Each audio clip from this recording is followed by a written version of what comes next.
Mother Mary is my dove அப்படின்றாரு ஆண்டவர். Is my tau.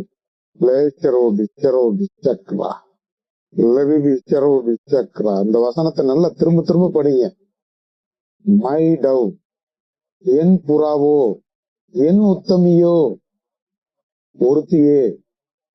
My undefiled, அதாவது தன்னை கரைபிடிக்காத ஒரு தாய், சிறிதளவும் கரைபிடிக்காத, கரையே படியாத ஒரு தாய் அப்படி சொல்லலாம்.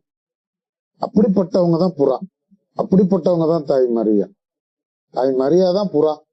நான் அப்படி சொல்றேன்னு நினைக்காதீங்க, சொன்னதான் நான் சொல்றேன்ப்பா. தவறுன்னா கேளுங்க, எனக்கு கேளுங்க, நீங்க ஜெபிங்க, ஒவ்வொருத்தரும் கேளுங்க.